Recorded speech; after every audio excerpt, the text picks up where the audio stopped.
आज मी बनवत आहे सोपा, पौष्टिक, झटपट नाश्त्याचा प्रकार शेवयाचा उपमा। नाश्त्याला जर पोहे, उपमा, इडली, डोसा, शिरा खाऊन कंटाळा आला असेल तर हा झटपट होणारा शेवयाचा उपमा एकदा नक्की ट्राय करा। शेवयाचा शिजवलेला भात, त्यात दूध, साखर, तूप हे घालून सुद्धा नाश्त्यासाठी खूप आवडतं आमच्याकडे। शेवयाचा हा उपमा सुद्धा आवडतो। सकाळी सकाळी खूप घाई असते कामांची, अशा वेळी झटपट होणाऱ्या नाश्ता रेसिपीज हव्या असतात, तर त्यातलीच ही एक झटपट होणारी शेवयाची उपमा रेसिपी आहे। चला बघूया। तर एका कढईमध्ये एक मोठी वाटी शेवया घातल्या, 1 चमचाभर तेल घातलं, गॅसच्या स्लो फ्लेमवरती शेवया लाल होईपर्यंत भाजायच्या। तेल घालून शेवया छान लाल होईपर्यंत भाजल्या तर उपमा चिकट होत नाही।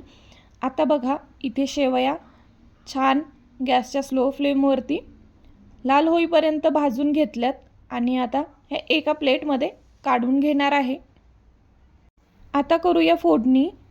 कढईत तेल, जिरं, मोहरी घातली, मिरचीचे तुकडे घातले, कढीपत्ता घातला। इथे मी 1 चमचा उडीद डाळ घातली आहे आणि शेंगदाणे घातले। आता हे चांगलं मिरची, शेंगदाणे आणि उडीद डाळ लालसर होईपर्यंत तेलामध्ये चांगलं परतून घ्यायचं आहे। आता 1-2 मिनिटानंतर हे छान तळून झालेलं आहे। नंतर त्याच्यामध्ये बारीक चिरलेला कांदा घालायचा। कांदासुद्धा लालसर होईपर्यंत फ्राय करायचा। आपण रव्याचा उपमा करतो त्याचप्रमाणे हे करायचं आहे। तर आता हे सगळं एकत्र फ्राय करून झालं की मग त्याच्यामध्ये मी टोमॅटो घातलाय। आवडत असेल तर घाला, आवडतो आमच्याकडे म्हणून घातलाय। टोमॅटो मऊ होईपर्यंत परतायचा। त्यात थोडं मीठ घातलं म्हणजे टोमॅटो लवकर मऊ होतो।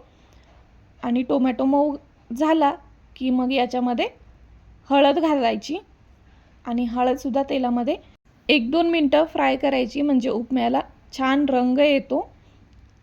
आणि आता याच्यामध्ये पाणी घालायचं आहे। 1 वाटी शेवया आहेत तर इथे मी 2 ग्लास पाणी घातलं आहे। कमी जास्त प्रमाण लागू शकतं। चवीनुसार मीठ घातलं, झाकण ठेवलं, पाण्याला उकळी आणायची। पाण्याला उकळी आल्यानंतरच त्याच्यामध्ये शेवया घालायच्या। शेवया नवीनच बनवल्या असतील तर त्याचा भात किंवा उपमा थोडासा चिकट होतो, त्याच्यामुळे तेल घालून चांगलं व्यवस्थित शेवया भाजायच्या। तर बघा, आता ह्या शेवया पाणी उकळल्यानंतर त्याच्यामध्ये टाकल्या आणि झाकण न ठेवता 5 ते 7 मिनिटं शेवया शिजवून घ्यायच्या।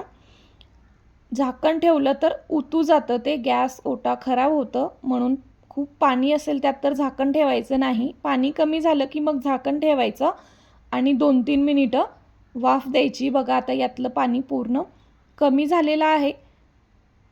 आता याच्यामध्ये कोथिंबीर घातली, मिक्स केलं आणि पुन्हा 2 मिनिटासाठी गॅस बंद करून झाकण ठेवलं आणि इथे तयार झालेला आहे झटपट शेवयाचा उपमा।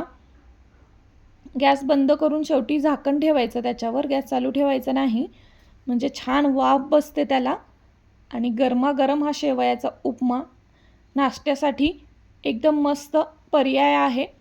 यात वेगवेगळ्या भाज्यासुद्धा घालू शकता किंवा उन्हाळ्यामुळे संध्याकाळी बऱ्यापैकी जेवण जात नाही, तर अशा प्रकारे संध्याकाळच्या जेवणासाठी सुद्धा तुम्ही हा शेवयाचा उपमा किंवा तिखट भात बनवू शकता। झटपट होणारी टेस्टी रेसिपी आहे। तर चला, या सोप्या पद्धतीने हा शेवयाचा उपमा बनवून बघा।